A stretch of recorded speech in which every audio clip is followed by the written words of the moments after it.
Eh bien, rétro à tous les amis, rétro à tous et bienvenue sur Megaforce Magazine. On se retrouve cette année pour la Paris Games Week et si vous êtes des petits malins, vous avez constaté que nous sommes 2 jours alors que la soirée presse c'était hier. Pourquoi? C'est parce qu'on a planté notre intro. Mais c'est pas grave, on s'en fout, on revient dessus. On a la chance de vous accueillir avec Negan et Spartan. Les gars, comment ça va ce matin? Super, c'est vrai que la nuit a été très courte, mais on est là pour vous et vous en montrer plein au niveau de cette Paris Game Week, donc on espère que ça va vous plaire. Ouais, exactement pareil, on est très content d'être là, sachant que c'est la 2e édition depuis la reprise après le Covid, donc comme ils disent que c'est le next level, on va voir si c'est vraiment le next level bien dit, voilà. Exactement, on se disait l'année dernière que c'était un petit peu le didacticiel, la Paris Games Week, et que cette année on aurait le jeu entier. Alors on va voir ce que ça va donner. Toi, qu'est-ce que tu en attends de cette Paris Games Week?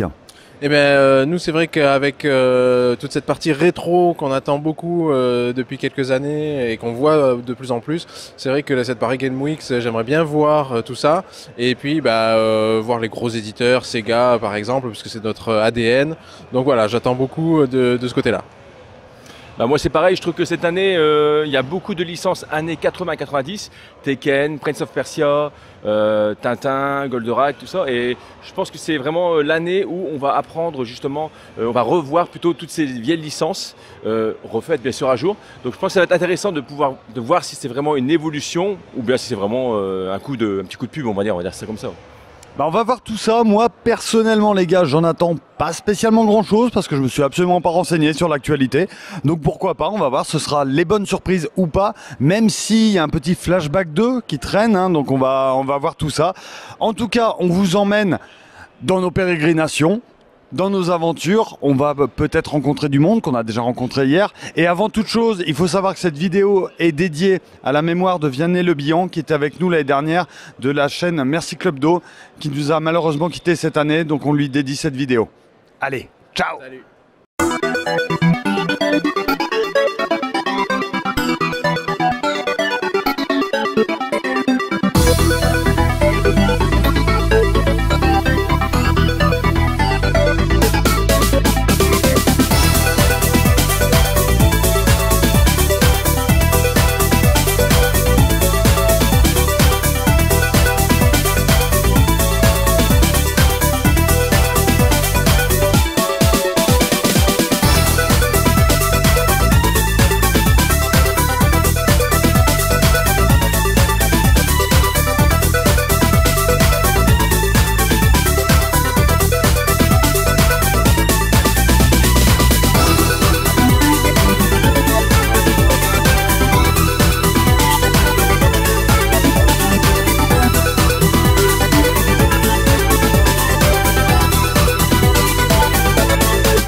Donc là on est au stand de MO5, comme vous voyez il y a énormément de consoles. Là vous voyez la Jaguar avec sûrement Alien V6 Predator.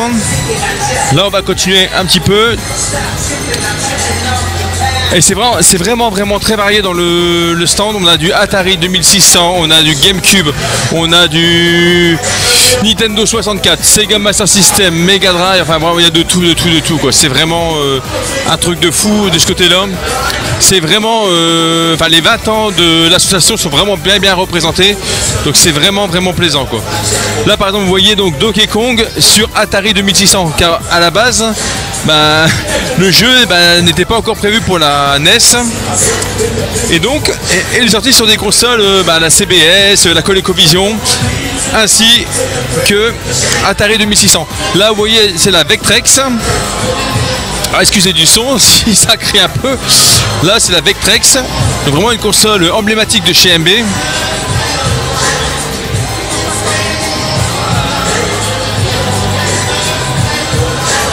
Là vous voyez donc c'est Bomberman sur la Sega Saturn. Donc il y a énormément de monde qui joue à ce jeu là. Ça prouve vraiment que le rétro gaming est encore quelque chose de très présent dans l'univers du jeu vidéo. Donc c'est vraiment d'un côté ça réconforte parce que c'est vrai qu'on se dit beaucoup oui le dématérialisé, enfin les nouveautés, voilà c'est l'avenir, alors qu'on voit qu'il y a énormément de personnes qui ont encore dans cette vision années 90, 2000, donc d'un côté c'est réconfortant. Là vous voyez, donc là c'est Pong, c'est l'un des premiers jeux vidéo qui est sorti. C'est très très basique, hein, c'est vous montez, vous descendez, puis c'est tout, il n'y avait que ça à faire. Mais rien que ça, c'était clairement, ça donnait du plaisir de jouer aux jeux vidéo. Là on arrive sur la Rolls-Royce des jeux vidéo, il s'agit de la Neo Geo. Donc là c'est avec Last Ressort, c'est un shoot, vraiment un très très beau shoot que je vous conseille si vous ne l'avez jamais essayé, quoi.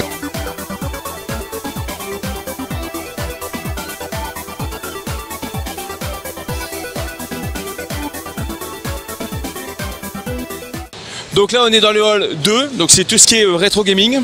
Là il y a le stand MO5 qui est là, on a le PGW Junior. Là c'est vraiment tout ce qui est flipper, un peu arcade aussi parce qu'on voit Mario Kart DX. Et donc là on va en bas, et là c'est tout ce qui est vraiment les éditeurs, Xbox, Sega, enfin voilà. Donc là on va y aller.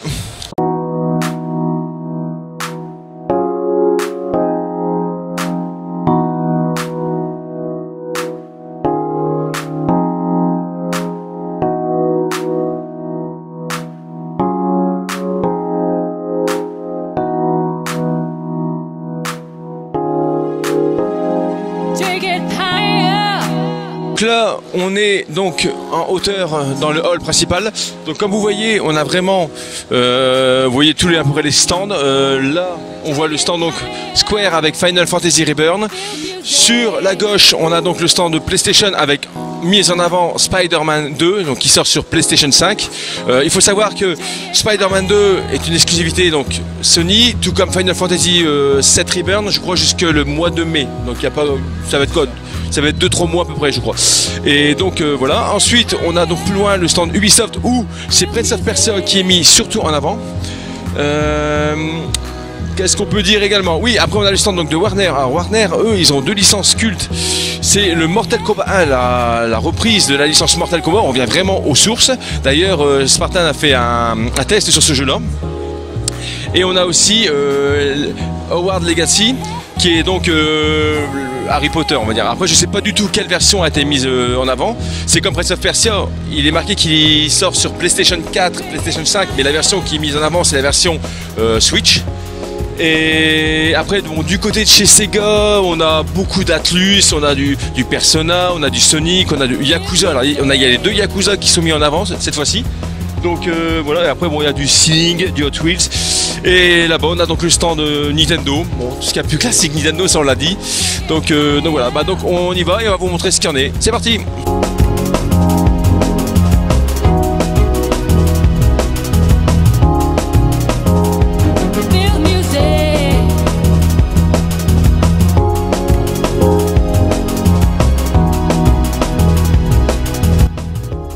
Et nous voici donc devant le stand Sega Atlus, et donc là on va vous faire un petit tour, on va vous présenter donc ce qu'il y a.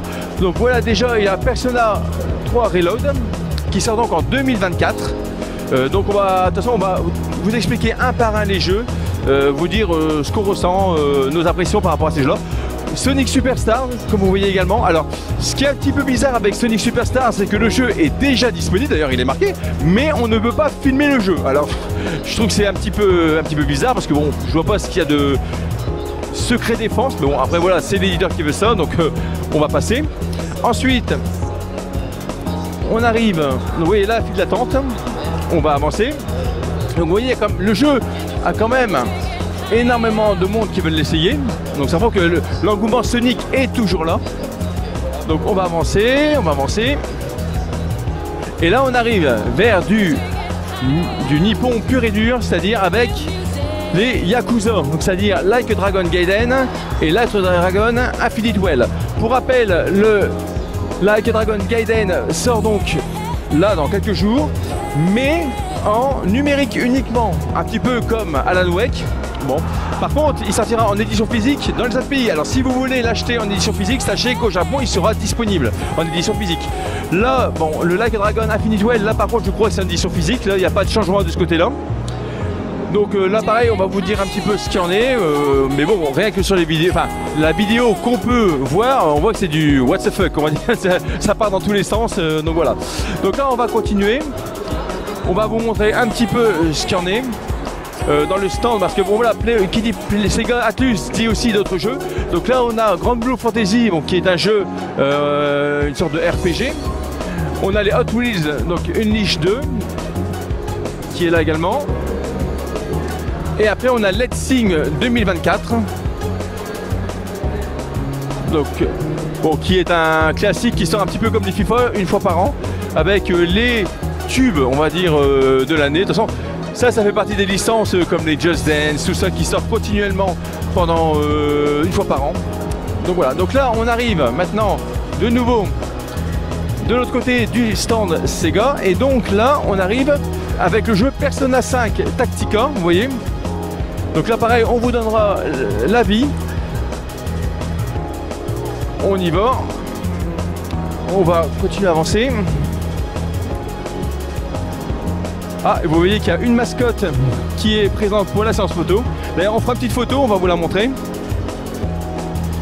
Ensuite, au-dessus, vous voyez, il y a donc un Lego, le Lego Sonic. On va essayer d'aller devant, ça sera plus simple je pense. Pour rappel, le Sonic est en partenariat avec Lego. Donc voilà, c'est vraiment des Lego géants. La dernière, ils avaient fait la même chose avec Nintendo, avec Brother. Donc vraiment magnifique. Et donc, pour conclure le stand Play One et Sega Atlus, vous voyez, il y a des petits jeux au coin. Voilà, on va vous montrer pour gagner des peluches, etc. C'est ici, voilà, vous voyez. Donc voilà, donc là on va essayer de faire quelques petites photos et on revient vers vous juste après. Et on vous dit aussi notre avis à chaud. C'est parti! Yeah, let's show them what we got.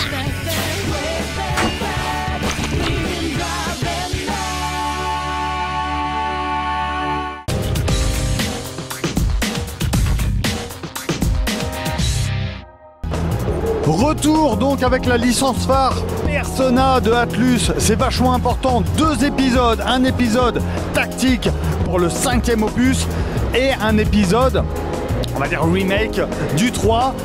On a nos camarades ici présents qui ont été extraordinaires, qui ont testé le P5 Tacticals. Alors qu'est-ce que vous... Ah, je vais la refaire, mais qu'est-ce que vous pouvez nous en dire, bon sang? Ah c'est à moi, non c'est à toi, vas-y, à toi. Eh bien, alors moi je suis complètement nouveau sur la licence, hein. Je n'ai que très peu joué au Persona. J'ai eu la chance de découvrir donc sur le stand Sega Atlus Persona Tactica. J'aime beaucoup les jeux au tour par tour, hein, comme ça, de tactique, hein, c'est le titre. Et j'ai trouvé ça plutôt sympa, bien animé, avec des combos plutôt sympas à réaliser. Voilà, alors c'était qu'une petite démo, hein, vraiment il n'y en a même pas eu 10 minutes, donc on a à peine touché du doigt le jeu, mais voilà, c'était plutôt agréable. Alors à moi c'est un monde, character design, etc. qui ne me touche pas excessivement, mais je dois admettre que voilà, j'ai pris un peu de plaisir quand même sur ces 10 premières minutes. C'est de bon augure pour la suite pour ce qui me concerne. Alors moi personnellement je suis pas trop un adepte de ce genre de jeu, mais je voulais quand même l'essayer. Alors personnellement, moi qui est un novice, je peux dire que pour celui qui ne connaît pas, bah, il te donne quand même pas mal d'informations pour que tu apprennes le système, donc c'est du tactique. Enfin, voilà. Donc bon, pour ma part j'ai trouvé ça intéressant. Graphiquement ça va, franchement ça va, c'est beau. Maintenant après, est-ce que ça me donne envie d'essayer d'aller plus loin dans ce genre d'univers? Franchement oui. Après, bon voilà, faut vraiment exploiter le jeu. Le jeu était présenté dans son intégralité, mais on était vraiment limité à laps de temps, je crois que c'est 10 minutes, je crois qu'on avait dit. Mais bon, à part ça, non, je trouvais que le jeu était intéressant. Donc si ça vous intéresse, si vous êtes vraiment fan des Persona, enfin, en tout cas Persona 5, oui, celui-là vous pouvez le faire sans aucun remords, on va dire. À toi, je te laisse là pour le 4, vas-y. Alors ce Persona 3. Alors moi j'ai adoré ce Persona sur PlayStation 2, d'ailleurs qui m'avait obligé à l'époque à prendre quand même un bouquin d'anglais pour tout comprendre parce que c'était assez technique. Et là donc qu'est-ce que ça donne cette nouvelle version? Alors, c'est un oui dans l'ambiance générale. La musique, c'est toujours autant extraordinaire. Les animations, l'ambiance. Quand on fonce, le système de combat est toujours aussi réussi, c'est-à-dire on exploite les faiblesses des adversaires et on lui rentre tous dedans pour lui mettre des grandes tartasses à plusieurs. Ça, c'est vraiment très bien. On reconnaît le chara design de la série. Il n'y a pas de surprise, mais ça nous va. Deux petits bémols en revanche. Le premier, c'est sur l'intelligence artificielle. Quand l'adversaire attaque un des membres de mon groupe avec du feu et que le membre de mon groupe est résistant et qui s'acharne à faire toujours la même attaque sur quelqu'un qui est résistant, c'est dommage. C'est dommage. Donc bon, après voilà, on va pas non plus cracher dans la soupe, ça arrive dans plein de JRPG, mais c'est dommage. Et alors deuxième petit regret, mais c'est vraiment personnel, il faut savoir que Persona 3, pour que chaque personnage fasse sortir son persona, il se mettait une balle dans la tête. Et sur PS2, j'ai l'impression que c'est beaucoup plus violent. Là, c'est vraiment très soft. Alors, est-ce que c'est l'époque qui oblige ça? Est-ce que peut-être le fait que graphiquement ce soit au-dessus, ce serait dérangeant? Mais bref, ça m'a embêté parce qu'on perd le côté violent, on perd le côté dérangeant de sortir son persona, ce qui est malheureusement dommage. Alors, c'est peut-être un détail, mais moi, je sais que ça m'a sorti un petit peu de l'immersion, de l'univers. Toutefois, on sait que ça va être un très grand jeu. Persona 3, de toute façon, c'était vraiment très très bien. Ceux qui sont imperméables à la licence le resteront, c'est une certitude, parce que ça reste du dungeon RPG.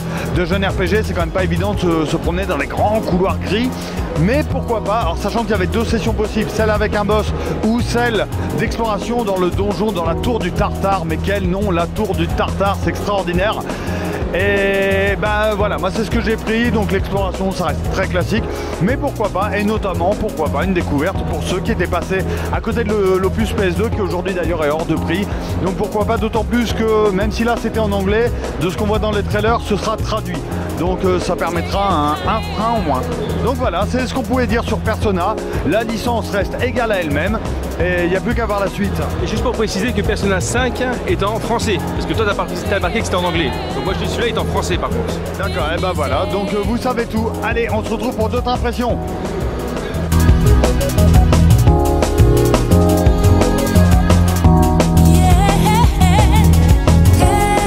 Donc de retour donc au stand Sega avec le jeu donc Sonic Superstars.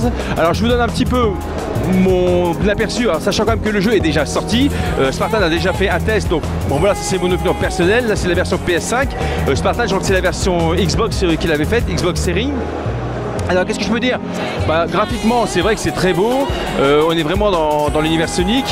La maniabilité pareil, c'est du Sonic, de toute façon on reconnaît exactement la maniabilité d'un Sonic, de tous les Sonic qui sont sortis, 2D je précise. Maintenant, est-ce que c'est vraiment la révolution dans les Sonic? Non, franchement non, c'est du fan service pur et dur. C'est ça justement qui fait peut-être le défaut par rapport à un Super Mario Wonders, c'est que Mario Wonders est vraiment dans l'évolution, alors que Sonic Superstars c'est du classique pur et dur. Donc on sent pas la prise de risque par rapport au côté de Sega, donc je trouve que c'est un petit peu dommage. Voilà. Bon, de toute façon, après le jeu il est pas mauvais, donc les personnes qui voudront jouer, je pense qu'ils retrouveront leur univers. Vraiment, si vous êtes fan d'un Sonic 2D, c'est vraiment le truc. Sinon, après, si vous êtes allergique à la 2D, vous passerez à côté de ce côté-là.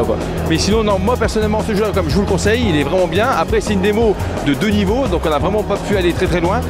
Mais bon, voilà, après, de ce côté-là, je pense que si vous êtes vraiment intéressé, vous pouvez donc l'essayer. Et même l'acheter d'ailleurs de toute façon. Voilà. Donc là on continue notre petit tour avec NBK qui va vous parler donc de Yakuza. C'est parti.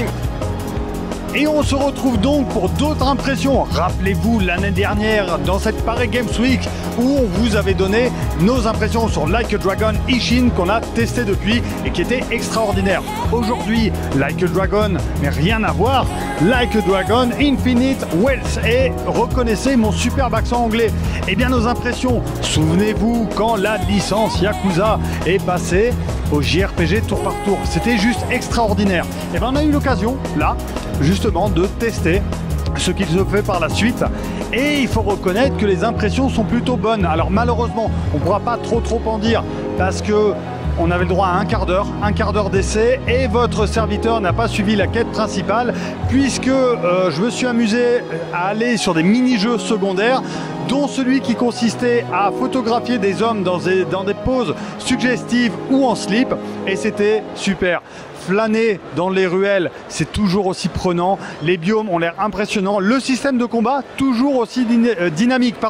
C'est-à-dire qu'on retrouve ces 4 personnages avec leurs skills, avec leurs gardes, avec leurs frappes, avec le système de déplacement qui pourra toujours régler le problème des réfractaires du tour par tour. C'est-à-dire que ça bouge tellement qu'on a vraiment l'impression d'assister à un jeu d'action, d'assister même limite à un beat'em up, alors que non, mais c'est ce trompe-l'œil qui fonctionne toujours très bien. Et d'ailleurs, en parlant de trompe-l'œil, cette impression de vie, on a l'impression que ça bouge de partout, on voit des bus passer, on voit des gens à la plage, c'est quand même le point fort de la licence. Donc une nouvelle fois, je pense qu'on va être sur quelque chose de très très solide. Maintenant, comme je disais, juger en un quart d'heure, c'est compliqué, surtout que je n'ai absolument pas suivi la quête principale. Le temps m'a manqué, mais finalement, voir des mini-jeux toujours aussi amusants, voir cet humour qui est toujours absurde et pertinent, finalement, ça donne envie. Donc on attend vraiment la suite, on vous en parle. Ça sort le 26 janvier 2024, ça nous laisse encore un petit peu de temps pour se préparer à ce Like a Dragon. En tout cas, on est très impatients. 俺に名はない。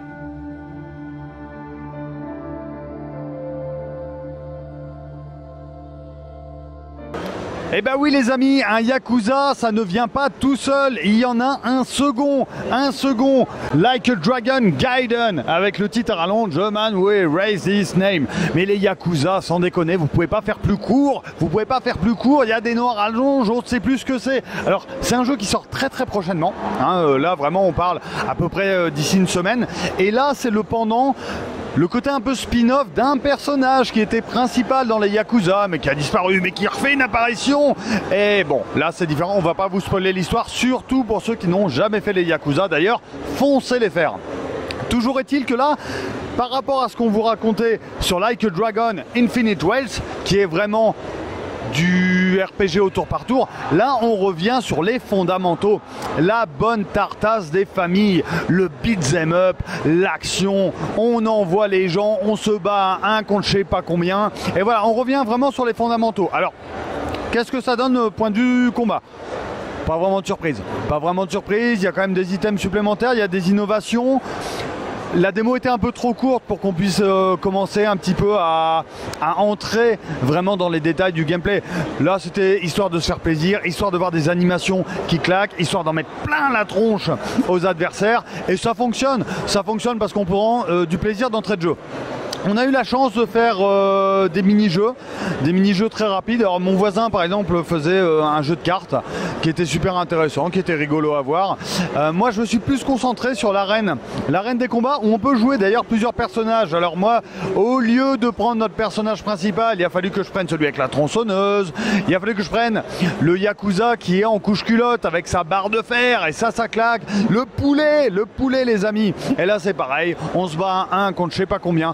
Ça reste efficace, il y a toujours cette sensation de maîtrise, même si les Yakuza c'est pas forcément toujours hyper technique, mais là ça fait largement le café, donc c'est vraiment très bien, la sensation de vie est vraiment énorme, et là par contre c'est vraiment strictement personnel, mais par rapport à l'autre Yakuza, j'ai préféré le niveau de celui-ci qui allait beaucoup plus loin dans la colorimétrie, qui allait beaucoup plus loin dans la direction artistique, et c'était du grandiloquent. Alors même si la zone, malheureusement pour la démo, était un petit peu serrée, mais en tout cas ça donnait vraiment envie. On retrouve les activités qui servent à rien, comme fumer, mais on s'en fout, on le fait parce que ça donne un sentiment de vie, hein. De toute façon c'est la marque des Yakuza, là c'est pareil, le sentiment de vie est vraiment très très bon.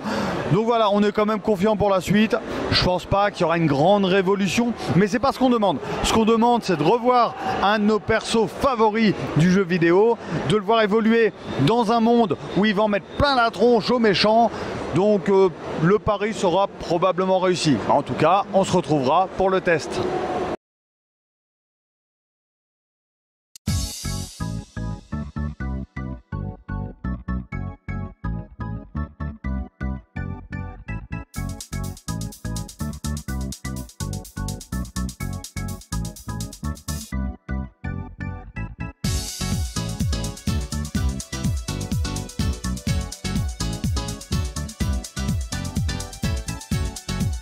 Et nous revoici donc cette fois au stand de Nintendo. Comme vous voyez, c'est extrêmement animé, c'est extrêmement grand, mais qu'est-ce que ça nous offre exactement? Bah, déjà l'année dernière, Bayonetta 3 avait été mis très très en avant.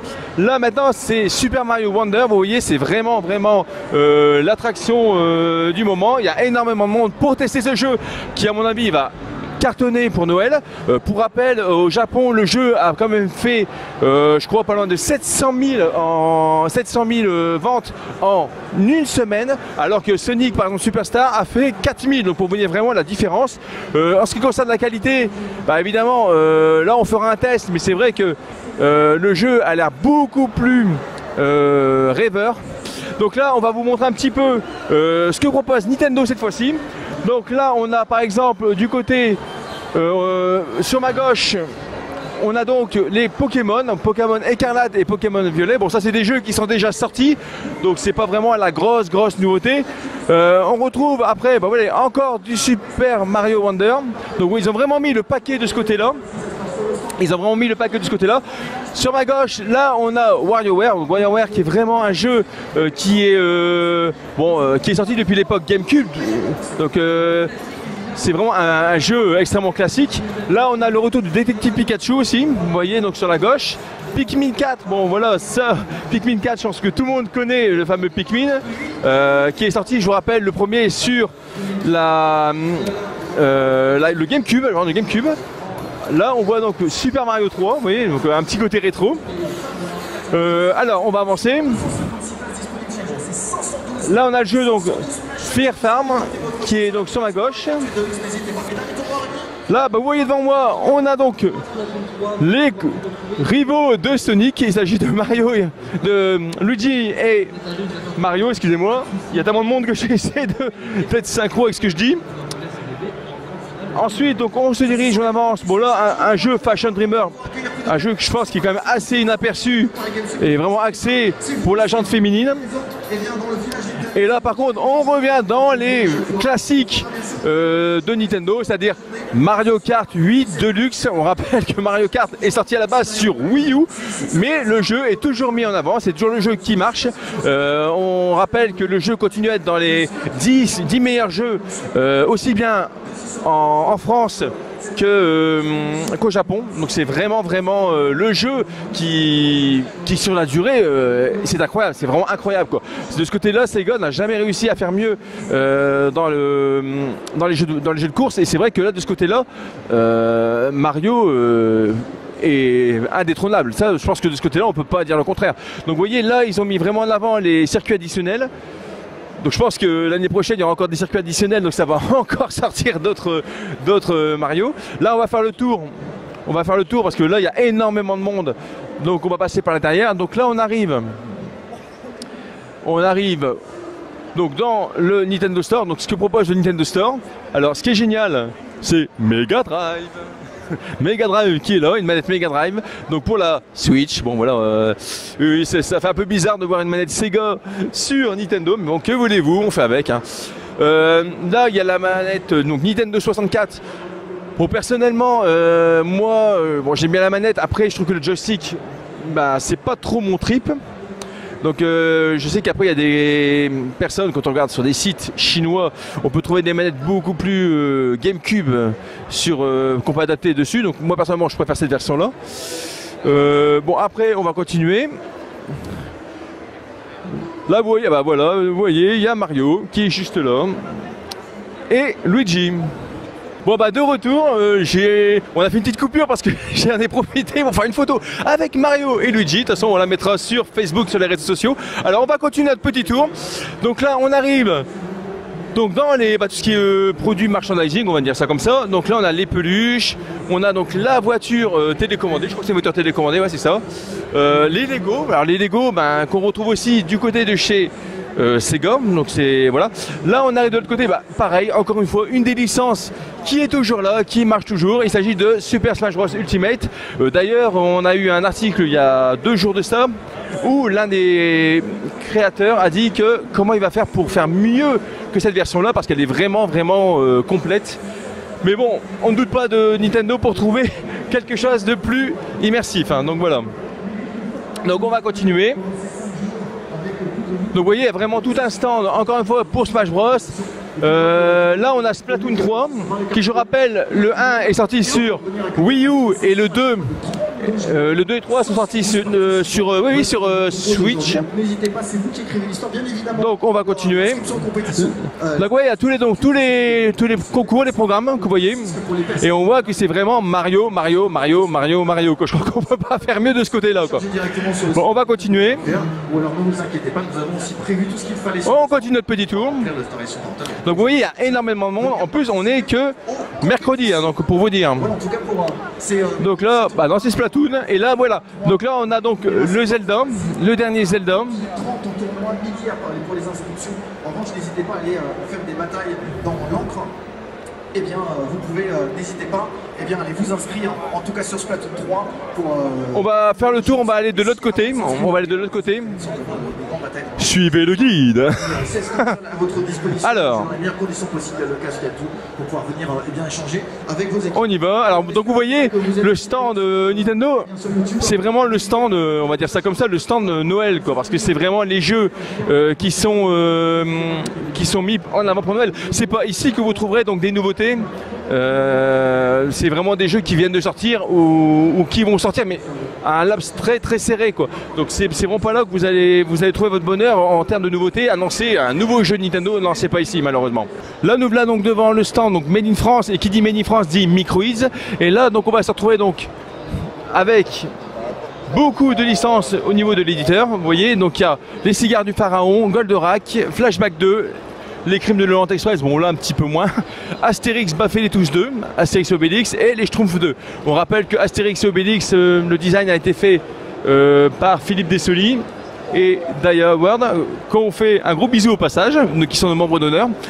Donc on va vous dire un petit peu ce qu'il en est, on va donner notre avis et à partir de là, on va voir ce que ça vaut, hein, exactement. On va voir avec Spartan et NBK, voir si c'est vraiment des gros jeux ou bien si c'est des licences un petit peu sous-exploitées. On y va.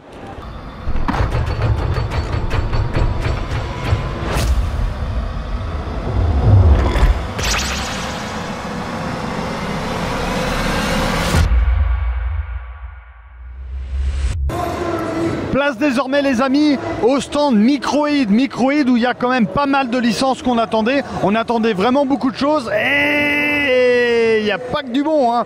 Non, c'est vrai que là, pas mal de belles licences en jeu pour Microids et malheureusement une petite déception. Alors on a pu essayer la quasi-totalité des jeux présentés à la Paris Game Week et voilà, on va vous en dire un peu plus parce que c'est un peu mitigé quand même, hein.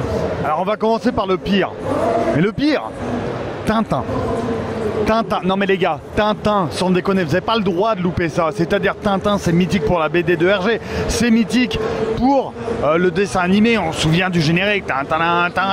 Et là, on a Tintin, un jeu Tintin où il se passe rien. Enfin, c'est pas qu'il se passe rien. C'est-à-dire qu'on a une introduction, mais c'est des mécaniques qui sont vieilles il y a des années. On peut plus voir des choses comme ça.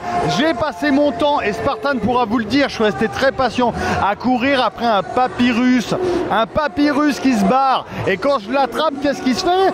Eh ben, il se rebarre de l'autre côté. Et c'est comme ça pendant 5 minutes, avec des QTE complètement pétés. Il n'y a rien qui va. Alors que c'est dommage, parce qu'il y avait peut-être un peu l'ambiance musicale. Alors, graphiquement, c'est assez spécial. Les décors sont cool, les visages beaucoup moins. Le jeu d'acteur, je pense qu'il y aura à redire, mais c'est un peu trop tôt. Mais ces situations qui sont caduques, mais bon sang, on est en 2023. Et le problème, c'est qu'un jeu vidéo, ça doit te donner envie d'entrée de jeu. On va prendre God of War, t'as envie, t'en prends plein la gueule d'entrée de jeu. Là, tu cours après un papyrus. Donc voilà, est-ce que nos impressions sont tronquées? Je ne sais pas. En tout cas, cette démo donnait absolument pas envie. Et c'est dommage, parce que moi, j'en attendais beaucoup. Mais du coup, oui, toi, t'as fait Goldorak. Qu'est-ce que tu peux nous en dire? Même constat, hein, c'est un peu dommage ce Goldorak parce que on est face à un jeu d'action, certes, c'est vraiment on est là pour jouer et s'amuser, et en fait on s'amuse pas. Les graphismes sont vraiment pas terribles, plein de bugs, de collisions, de personnages qui passent à travers les décors. voilà, on a l'impression qu'on est loin d'un jeu fini, alors que bon, il nous est présenté quand même et qu'il doit nous donner envie, il doit nous montrer les capacités du jeu. Là, on en est quand même très très loin. Une vraie déception parce que je sais qu'il y a une énorme attente autour d'une licence comme Goldorak. Et là, c'est vrai que c'est vraiment en deçà. Microïd a une belle licence, a de nombreuses belles licences, et là, on sent qu'il n'y a pas d'envie, il y a quelque chose qui va pas, il y a quelque chose. Non, il se passe quelque chose chez eux et là ça va pas sur Goldorak, comme l'a dit notre ami sur Tintin. Bon, alors il y a d'autres licences qu'on a pu tester. On va vous parler d'Astérix qu'on a pu faire ensemble en coopération. Mais là aussi c'est un peu une petite déception. En fait, Astérix, alors je sais que Spartan et moi on n'est pas d'accord déjà sur le premier. Toi, je sais que tu as apprécié.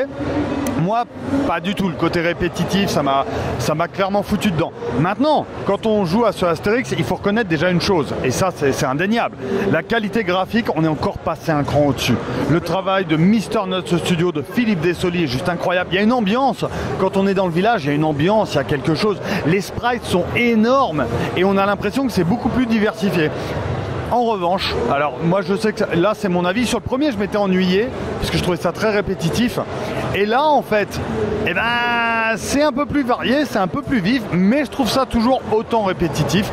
Pour un beat'em up en 2D, moi qui suis fan de beat'em up en 2D, je trouve ça ennuyant, c'est-à-dire qu'au bout de 10 minutes, un quart d'heure, je me suis déjà ennuyé. Et alors je déteste les situations où on doit subir, et à un moment on subit, on est en train de subir des obstacles, on l'a pas demandé. Bref, moi je suis clairement pas hypé.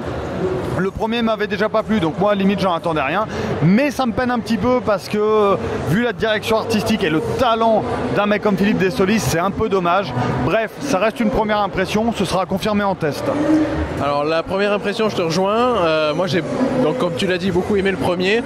Le deuxième, graphiquement c'est sublime, c'est-à-dire qu'on est vraiment dans le matériau d'origine Astérix. Moi je suis un grand fan de cette série que je lis depuis que je suis tout petit, et je retrouve vraiment dans ce jeu, même dans le précédent quand même, mais plus particulièrement dans celui-là, vraiment un graphisme léché, vraiment très abouti, avec une bonne ambiance, les personnages iconiques, etc. Mais voilà, la partie en coopération qu'on a faite de quelques minutes, elle est complètement brouillonne, trop de personnages à l'écran, la lisibilité, on sait plus ce qu'on fait, on sait plus où on tape, on appuie comme un dératé sur le bouton, et c'est vraiment dommage de pas savoir ce qu'on fait. Voilà, donc quand même une petite déception, alors que j'ai beaucoup aimé le premier, qui était plus lisible peut-être. À voir, c'était une version en coopération, donc bon, on verra pour la suite, mais encore une petite déception de la part de chez Microïds. Et là par contre, la cerise sur le McDo, c'est ça qu'on attendait, ce Flashback 2, tu l'as eu en main, tu l'as eu un bon moment, et là maintenant, qu'est-ce que tu peux nous en dire? Est-ce que c'est vraiment quelque chose que la nouvelle génération attend, que les rétro gamers attendent? Alors ce Flashback 2, on en est où? Eh bien, c'est vrai que c'était un jeu sur lequel j'avais hâte de mettre les mains, licence iconique des années 90, donc Flashback 2 pour son retour chez Microïds. Bon bah du coup on avait une petite appréhension suite aux échecs entre guillemets de nos essais sur les 3 précédents jeux du stand. Donc Flashback, j'ai pu l'essayer, j'ai fait toute la démo. Le jeu est pas mal, graphiquement et au niveau de l'ambiance. Ce qui m'a sauté aux yeux, c'est vraiment ce côté Blade Runner. Donc on est sur voilà, une bonne référence cinématographique, une bonne ambiance. Au niveau sonore, c'était vraiment bien fin, des petits ajouts à droite à gauche qui mettaient vraiment dans l'ambiance. Donc là-dessus, vraiment, c'était assez sympa.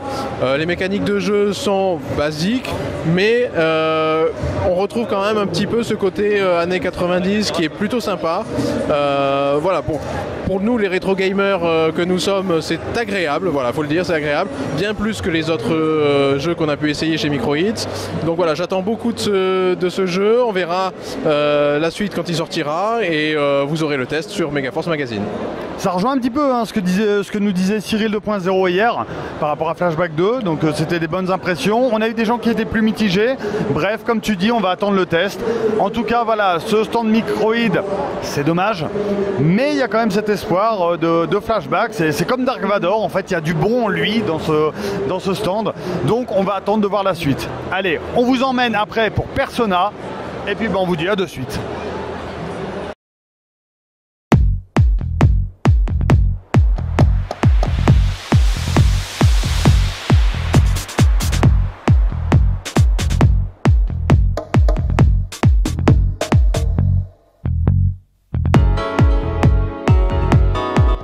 allez, encore un petit tour des impressions. Et là, c'est la bonne surprise du salon. La bonne surprise, bah oui, parce que c'est un jeu qu'on n'attendait pas forcément. Le nouveau Prince of Persia qui se fait en 2D, qui sort le 18 janvier 2024. On n'attendait pas spécialement quelque chose. Moi, personnellement, j'avais pas suivi grand-chose de son développement. Et voilà, on a pu, manette en main, s'essayer à une session de 10 minutes, un quart d'heure environ. Le temps d'être surpris, mais vraiment très agréablement. Alors pourquoi ? Parce que ce Prince of Persia, alors effectivement, si on veut aller tout de suite dans le vif du sujet, techniquement, c'est pas la folie. Voilà, on l'a essayé sur Switch, c'est pas la folie, mais à la limite, on s'en fout. On s'en fout parce que la direction artistique est vraiment très très bonne. C'est coloré, la colorimétrie est incroyable. On retrouve tout à fait l'état d'esprit des Prince of Persia qu'on avait redécouvert sur PS2, avec forcément ce zeste de difficulté de la 2D. Alors, oui, effectivement, ce Prince of Persia est quand même assez retors, mais pas trop.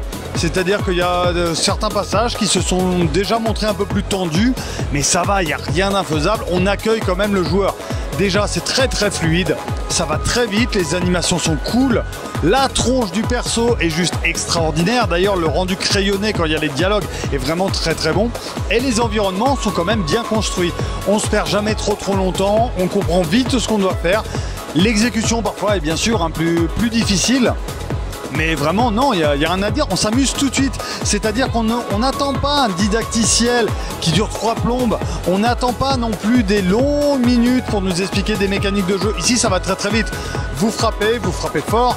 Ou alors vous utilisez votre arc. Vous avez aussi un système avec une arme qui fait un aller-retour pour défoncer les ennemis. Ceux-ci sont très très agressifs, sont complètement barrés.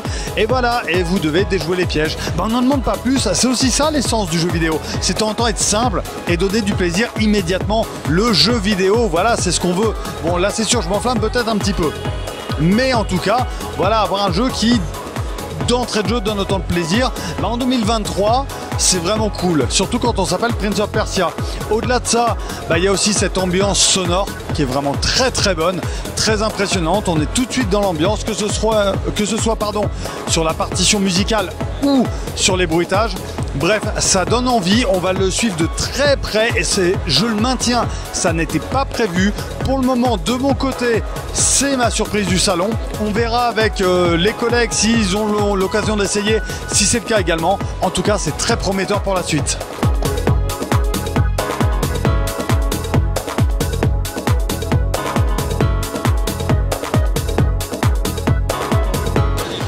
Allez, on continue un peu notre visite guidée. Alors, là-bas, on a le stand dont on vous a donné les impressions Prince of Persia. Ça, vous le verrez peut-être sur nos impressions. Ici, on arrive un peu sur une zone un peu plus, comment dire, on va pas dire commerciale, c'est pas le mot, mais une zone un peu moins dédiée vraiment aux jeux vidéo. On le voit notamment ici, on peut jouer à Call of Duty Modern Warfare Free, mais c'est plus un peu le côté promotionnel, regardez un petit peu tout ce qu'il y a. Bon, c'est un petit peu moins jeu vidéo. De l'autre côté, forcément, le mastodonte d'Ubisoft, Assassin's Creed Mirage. Et oui, j'ai toujours un accent anglais absolument dégueulasse, mais on constate que ça défoule toujours les passions, parce qu'il y a quand même du monde qui attend. Donc voilà, sur ce stand, et c'est rigolo d'ailleurs de retrouver côte à côte le stand Assassin's Creed et le stand Prince of Persia, parce qu'à mon sens, Assassin's Creed ça a un peu foutu en l'air la licence Prince of Persia, du moins en 3D. Donc c'est rigolo de retrouver un petit peu les deux à côté dans deux styles tout à fait différents. Le blockbuster d'un côté, le petit jeu 2D qui n'a pas spécialement de prétention mais qui est très très bon à jouer. C'est toujours assez sympa. Voilà, donc on continue notre tour rapidement. Bon, sur Ubisoft, pas spécialement de choses à dire, même si vous allez voir quelque chose pour les amateurs de mécanique, pour les amateurs de bolides, pour les amateurs d'objets roulants. Voilà ce qu'on vous présente, voilà ce que vous allez voir, voilà ce que vous êtes en mesure de retrouver sur ce stand. Bon, c'est vrai que pour ceux qui sont fans, c'est magnifique. C'est très très bien. Alors moi clairement je vais pas mentir, j'y suis imperméable parce que tout ce qui est mécanique je m'en fous. Mais pour les gens qui aiment, pourquoi pas, c'est vraiment sympathique. Et là maintenant on va avoir une vue d'ensemble sur un stand qui est quand même assez impressionnant. C'est le stand de Bandai Namco. Ou d'ailleurs, alors on n'est pas persuadé qu'on va retrouver. Alors avant Bandai Namco, non me dit Negan, on retourne sur la bagnole. Eh ben on va retourner sur la bagnole, on s'en fout. Regardez un petit peu. Alors moi qui n'y connais rien, eh ben c'est une Lamborghini. Voilà, je suis heureux de la prendre. Comme ça, voilà, vous pourrez admirer un petit peu en plus la posture dynamique, le monde qui est intéressé autour. Voilà, on trouve ça quand même sur le stand Ubisoft. On s'y attendait pas forcément, mais qui dit jeu de voiture dit grosse présentation. Alors The Crew Motorfest, qu'est-ce qu'on va vous en dire? Bah moi rien, parce que je suis pas spécialiste de jeux de bagnole. Donc mais bon, a priori ça a quand même un sacré succès sur le stand. Donc au milieu de tous les petits concours qu'il y a, les petits tournois, on pense notamment au Versus Fighting, et ben voilà, on retrouve du cosplay, on retrouve quand même, bah finalement ce matin on se disait, ouais il n'y a pas tant de monde que ça, et finalement bah ouais si, c'est quand même pas trop mal. Alors on va continuer notre visite guidée très rapidement sur le stand Microsoft, parce que vous avez une belle bagnole chez Ubisoft, ah ça c'est bien, mais est-ce que vous voulez une autre belle bagnole? Et ben vous allez chez Microsoft, regardez-moi, alors je sais pas si c'est une merveille, j'en sais rien, j'y connais pas assez en mécanique les amis, mais regardez ça. Regardez ça, une exposition qui est vraiment sympa. Forcément, hein, Forza Motorsport, c'est un petit peu l'un des fers de lance de Microsoft. Donc voilà, sur l'exposition, c'est vraiment bien joué de leur part. Ça présente vraiment très très bien, ça donne envie. Surtout qu'à côté, même si on n'est pas, c'est ce que je disais, hein, même si on n'est pas fan de jeux sur les sports mécaniques, c'est vraiment très très bien. Surtout qu'en plus, on peut s'essayer au jeu avec le volant. Donc c'est vraiment, oui, Microsoft frappe quand même fort, parce que même si c'est pas, bah, les présentations de leurs jeux sont pas spécialement intéressants, c'est pas spécialement nouveau, ils savent faire pour perdurer sur leur licence, ils savent nous montrer, ils savent nous en mettre plein la tronche, et finalement bah, c'est peut-être ce qu'on demande. Alors seule déception quand même sur le stand Microsoft, mais quand on nous promet Hellblade 2 et à côté un certain Vaporware qui parle des pirates, et ben on se dit ça va être super, on va pouvoir tester ça. Avec le Spartan on était tout fou, on était en train de se mettre sur la tronche pour savoir qui allait tester le premier Hellblade 2.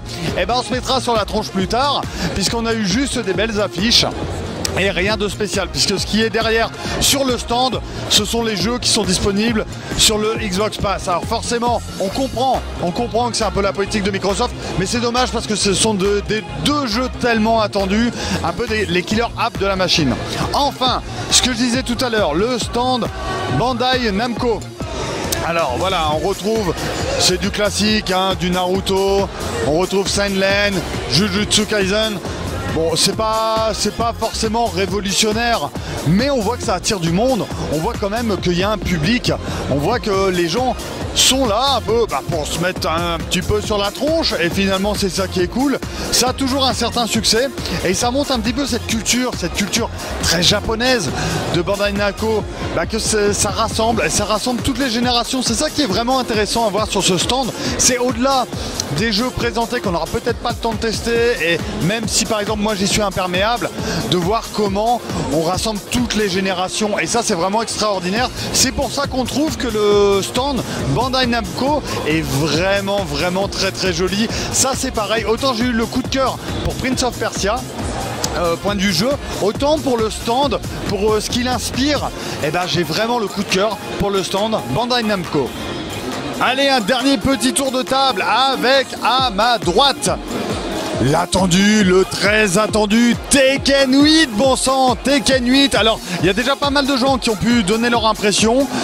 On pense que ça va être quand même relativement impressionnant. Alors après, Tekken, c'est pareil. C'est quand même une licence qui demande à être appréhendée d'une certaine manière. Il y a de grands experts parce que c'est quand même très très riche Tekken. On a beau avoir l'impression que on peut appuyer sur tout et ça fonctionne. Non, pas du tout. Ceux qui jouent à Tekken 7 notamment vous le diront. Bref, toujours est-il qu'on va essayer de vous en faire une impression si possible. Bon, c'est pas garanti, hein. C'est vrai qu'on a toujours un timing très serré. Le cas échéant, vous pouvez aller voir sur le site. Il y a eu les impressions de notre camarade Rins Vincent qui a réussi à faire quelque chose dessus, qui a fait de très très bonnes impressions. Donc au pire, reportez-vous là-dessus. Vous verrez ici sur ma gauche, oui, forcément le killer app de chez Sony, Spider-Man 2. Alors c'est vrai que le stand, Alors c'est vrai, il est superbe. Il est quand même superbe parce qu'il y a quand même de belles décos. Mais curieusement, alors c'est peut-être moi là qui suis un petit peu ronchon. Mais c'est un petit peu vide quand même, c'est dommage. Bon bref, il y a quand même une grosse attente, la déco est quand même bien faite, on va pas non plus cracher dans la soupe. C'est pareil, ce sera la valeur sûre, hein. Il n'y a pas de gros soucis, enfin je me fais clairement pas de soucis pour les ventes de Spider-Man 2. Je me fais absolument pas de soucis pour le fait que la PlayStation tienne quelque chose d'assez grandiose. Du moins, alors c'est pareil, est-ce qu'il faudra être client? Mais je pense que ce sera une démonstration technique qui justifie largement la nouveauté de la console.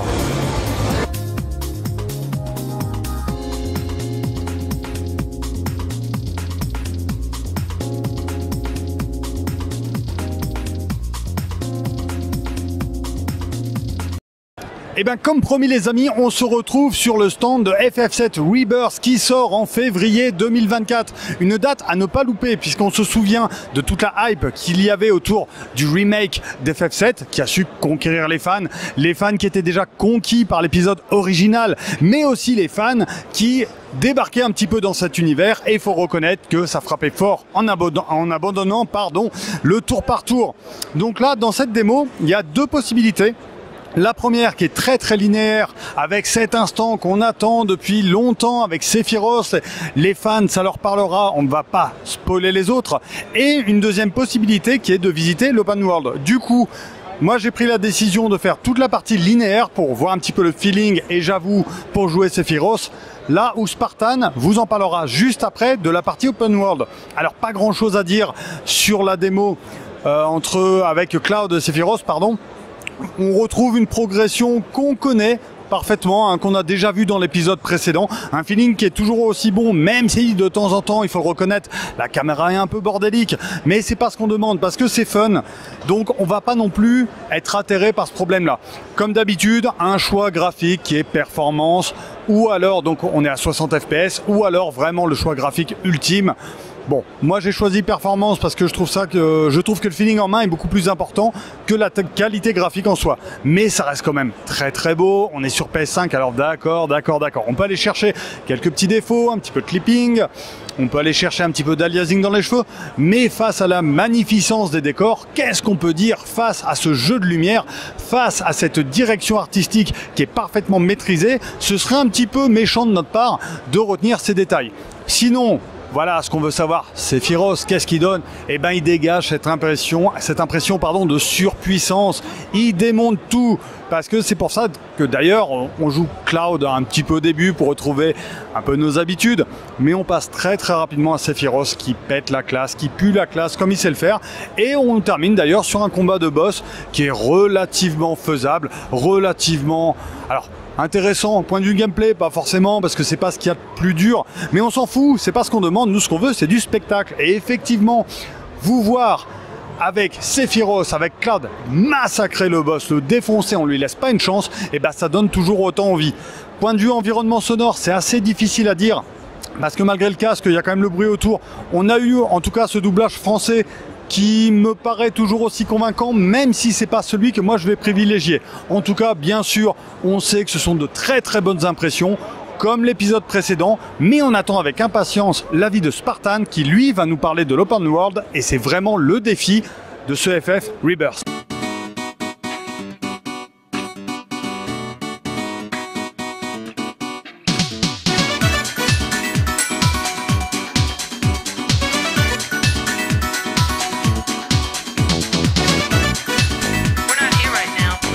Et voilà les amis, on se retrouve pour cette conclusion de la Paris Games Week. Cette conclusion, qu'est-ce qu'on peut en dire? Est-ce qu'on a vu des belles choses? Est-ce qu'on a été déçus? Est-ce qu'on a été hypé? Beaucoup de choses à dire. Toi Negan, qu'est-ce que t'en as pensé? Moyen. Non, je rigole. Non, alors, qu'est-ce qu'on peut dire? Niveau licence, on a vu du bon et du moins bon. Alors, comme je dis, on a vu qu'il y a beaucoup de licences des années 80-90, Sonic, puis d'autres. On a vu qu'il y avait des licences qui étaient en valeur, on va dire, comme je dis, Sonic, Flashback 2, franchement c'est mitigé, Tintin pareil, je trouve pareil. Donc c'est vrai que Prince of Persia, d'après ce que j'ai vu, c'était c'était bien, mais bon voilà. Donc c'est vrai que je trouve qu'il y avait beaucoup de licences qui sont mises en valeur, les Mario, tout ça, mais d'autres je trouve que ça faisait vraiment le coup de pub un petit peu. Donc j'étais un petit peu déçu. Pour ce qui est du salon lui-même, alors ils ont mis un hall en plus personnellement. Je trouve que ça sert à rien parce que il y a des endroits c'est vide. Donc ce qu'ils ont mis dans le hall, ils auraient pu le mettre dans le hall principal. C'était exactement pareil quoi. Donc voilà, donc je trouve que moi je trouve que c'est à peu près pareil que l'année dernière un petit peu, mais on voit clairement que c'est pas un Gamescom ou un truc comme ça, c'est clairement un salon où on présente les jeux vidéo de Noël. Il n'y aura pas de grosses licences à part Final Fantasy Reborn. Le reste, je trouve que c'est assez c'est vraiment que pour Noël, qu'on va dire ça comme ça quoi. Et toi, Spartan? Eh bien moi c'était ma toute première Paris Game Week, donc je suis plutôt bien agréablement surpris. On a pu voir une bonne ambiance, vraiment détente avec des rencontres vraiment très sympas. Niveau jeux vidéo, c'est vrai que pas mal de licences rétro étaient présentes comme tout ce qui était chez Microids et puis chez Ubisoft avec Prince of Persia par exemple. Ça c'était un peu la douche froide, surtout du côté de ces grosses licences là, hein, Tintin, Astérix, Goldorak, Prince of Persia apparemment c'était quand même beaucoup mieux, donc ça c'était plutôt agréable, mais sinon quand même petite déception sur ce côté vraiment rétro qui est revenu cette année en 2023 sur les consoles, et puis après des grosses licences quand même présentes, notamment chez les gros constructeurs, hein, le tout dernier Sonic, le tout dernier Mario. Et puis petite déception en voyant le nouveau Hellblade, on n'a pas pu l'essayer. Ça c'est un jeu que j'ai vraiment adoré le premier. Le nouveau était bien affiché, mais inaccessible pour nous. Donc c'est une petite déception, mais sinon globalement c'était vraiment un salon plutôt sympa. Eh ben, pour ma part, moi, une bonne ambiance. Je trouve que c'est bien quand même de conserver des salons. À l'heure, on a l'E3 qui disparaît. Où on est beaucoup aussi sur un peu les set of play, les trucs un peu dématérialisés. Bon, là on a quand même la chance de voir des trucs en direct, de rencontrer des gens, des têtes connues, on échange un petit peu sur certains sujets. Ça c'est vraiment très très bien. Point de vue des jeux, c'est compliqué quand même. Chez Xbox justement, tu parlais d'Hellblade, on n'a rien vu. Chez Sony, on n'a pas vu grand chose. Spider-Man 2, mais bon voilà, il n'y a pas de grosse surprise. Moi ma très grosse surprise ça reste pour le moment Prince of Persia, où j'étais vraiment hypé par le jeu. Finalement quand on revient dans la simplicité c'est ça qui fait aussi le jeu vidéo. Après le stand Microids, il y a des grandes licences, c'est très très bien, mais non, il y a des trucs, Tintin quoi les gars, merde, Tintin. Voilà, mais bon, en tout cas on a vu pas mal de choses. L'avantage aussi je trouve c'est qu'on a vu on a pu faire des choses en preview. J'ai l'impression qu'il y en avait plus que l'année dernière. Ça, je peux me tromper, même si les sorties sont rapprochées. Maintenant, sur la disposition du salon, on a l'impression que c'est plus touffu que l'année dernière, tout en étant moins complet. Et c'est étrange comme sensation. Alors, est-ce que c'était pas la surprise de l'année dernière de retrouver justement un salon après des années d'absence et que finalement notre œil s'est un peu habitué? Je sais pas. En tout cas, ça reste une bonne expérience, ça reste une chose à faire. Maintenant, est-ce que c'est transcendant? Ça, c'est à réfléchir. C'est réfléchir. Moi, personnellement, ce qui m'a un petit peu gêné, c'est que là, tout ce qui est rétro, en réalité, ils ont mis ça à l'écart. Et donc, on voit que les gens sont beaucoup moins présents dans ce genre de hall que dans l'autre. Donc, déjà, je trouve que c'est un petit peu, on met un petit peu le rétro de côté. Donc, ça, déjà, ça me gêne un petit peu. Après, il y a aussi un truc, c'est le stand Nintendo. Alors, Nintendo, que je voulais dire aussi, c'est toujours les mêmes trucs qui montrent. C'est Mario Kart 8 Deluxe. Là, après, t'as comme le Zelda qui est arrivé, mais voilà, après, t'as le Smash Bros. Toujours le Smash Bros qui est là. C'est des licences qui sont là depuis 3-4 ans et on les met encore en expo, quoi. Je trouve que Nintendo, il devrait un petit peu se renouveler. Je trouve que c'est pas ce qui manque, quoi. Donc, personnellement, déjà, ça, c'est quelque chose aussi qui me déçoit aussi au niveau de Nintendo. Toi, t'as parlé de Xbox. Mais moi, c'est vrai que Nintendo aussi, de ce côté-là, m'a un peu déçu. Je trouve qu'il devrait quand même, tu vois, il y a des licences un peu plus récentes qui devraient mettre, même Metroid, tu vois, déjà, c'est des licences, ou Bayonetta, ils pourraient le remettre un petit peu. Mais là, on voit vraiment que quand c'est des licences Nintendo, même des vieilles licences, ils les ressortent toujours les mêmes, Pikmin, ça tourne en rond, je trouve, au niveau des expositions.